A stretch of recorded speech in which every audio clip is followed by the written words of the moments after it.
Hey guys, this is Cody, giving you another update about the twin turbo Mustang. So we're going to start off with this boost curve. This was taken from a data log that Tom from Super 6 Motorsports had sent me. And from here you can see this brown curve represents the RPMs, the blue curve is our boost, and the orange curve is our engine load. So what you can see is after 4,000 RPM approximately, we do have not a significant amount of boost drop off, but you can tell there's definitely boost drop off. This pull was only done to 5,500 RPM. So we were not, at this point, we were not sure if boost would keep dropping off, if it would stay at this level, or if it would even go back up. So from here, we started having issues with the fuel trims and the fuel tables on tuning, because we were remote tuning at this point. And we made the decision to take the car to MPT in Florida. We decided that late during the week, and Tom was not available to transport the car for me, so we had to wait another week so that Tom could work it into his weekend schedule to transport it for me. So there was a whole week that the car basically had no work being done to it. And when the car did get there, it was the week of Thanksgiving and Black Friday, which Mike was taking off work for. So he only got to work on it Monday through Wednesday of that week. So we've lost a decent amount of time just on working on the car then. So once the car was at MPT and Mike finished all of his fuel tables, he strapped the car up for some dyno tuning. We did 3 different pulls. The first pull, which is the black curve, we made a little over 300 horsepower on 5 psi. And on the data log, it also showed that it was low on spark advance. The second hit showed basically no boost at all, and we only made 234 horsepower. This is the blue curve. So we couldn't figure out what was going on, and Mike did a little troubleshooting and figured out that the blow-off valve was leaking. So he did another half hit, which is the red curve, and we made 266 horsepower.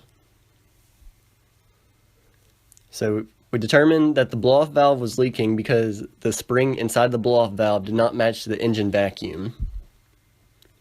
So we decided to purchase another blow-off valve of the same brand, hoping that we just had a defective one.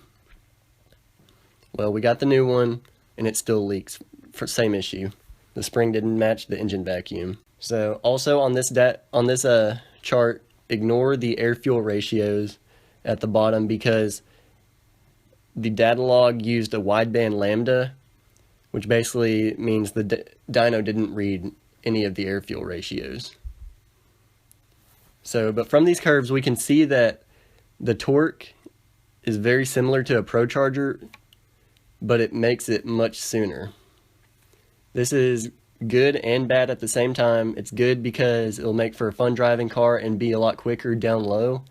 But it's bad because the 3.7 engines are known for engine failure when you have high torque numbers in the lower RPMs. So while troubleshooting with the blow-off valve, Mike was messing around with the wastegate pressures to see if we can figure out about the boost drop-off. We were seeing if the mechanical boost controller was the issue or if it was the wastegates. So in this graph, you can see the dark green curve represents the wastegate only pressure, while the light blue curve represents the mechanical boost controller's controlled boost levels. Obviously, the mechanical boost controller does help the turbo spool up quicker, but a little bit past 4,000 RPM, there's basically no difference in boost levels as they both drop off. So from here we decided to purchase an electronic boost controller and get that hooked up. We ordered it from Amazon, but Amazon did not offer any faster shipping other than standard, so we were waiting on that to be delivered.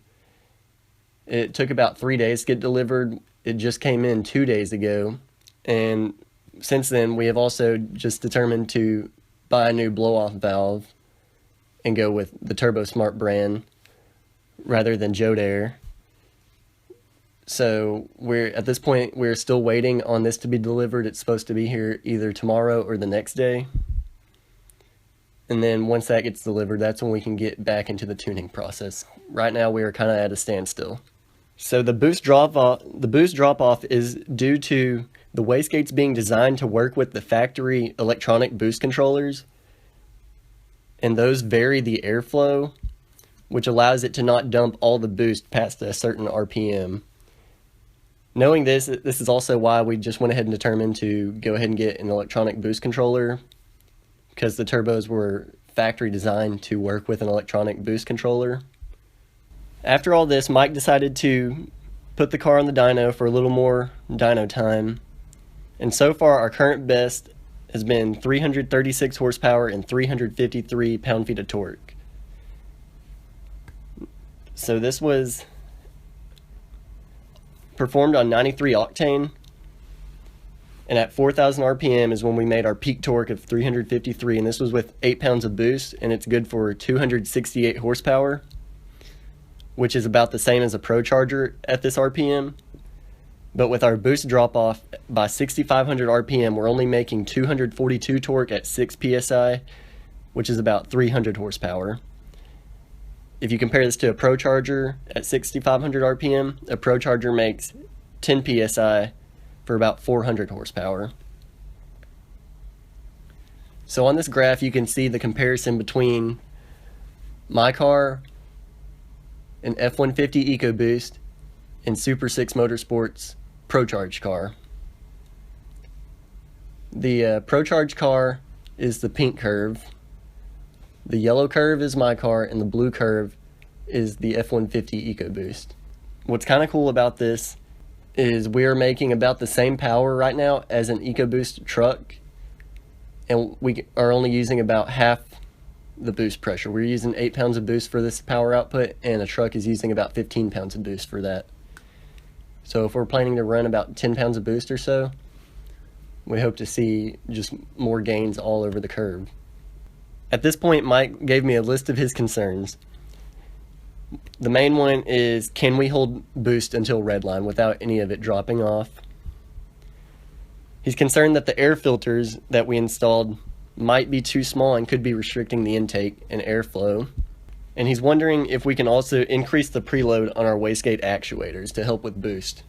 In the past week or so, I've been doing a little bit research about methanol injection, and I'm basically new to the topic. I understand how it works, and I don't see any downsides to it.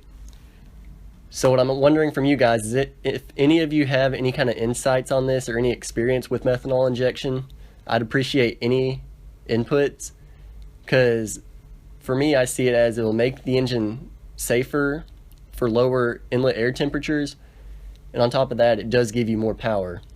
So it seems like a win-win, but like I said, I'm new to the topic, so there may be something I'm overlooking or don't know. So if you have any insight, I'd appreciate letting me know. Another thing that I'm not too sure on, I've done a little bit of research, but I've heard that the EcoBoost twin turbos have a lower CFM than the Pro Chargers do. I looked up, the P1SC Pro Chargers have 1200 CFM. I cannot find any information about what the EcoBoost twin turbos are. I'm assuming since they're a little bit smaller, they will probably have a little bit lower CFM.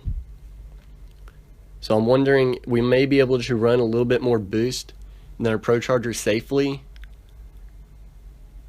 But once again, if you have any knowledge about this, feel free to comment below and let me know, because there may be something I don't know. Okay guys, I got a few short sound clips here. Tom from Super 6 Motorsports sent these to me. He put a GoPro on the car and did a startup and then just a few little drives, nothing like crazy, like no hard pulls. But when he emailed me the GoPro files, I don't know if they were corrupt or just weren't compatible, but something didn't work. So I can't show you the actual GoPro footage, but I can let you hear the sound from the GoPro footage, which is kind of cool because you can hear the startup and you can hear some of the boost building during normal driving and then the blow-off valve. So I'll let you watch those and stick around for an update 5 or just me driving the car next time. So please browse our channel, watch other videos, and go ahead and subscribe. Stay tuned for more. Thanks guys.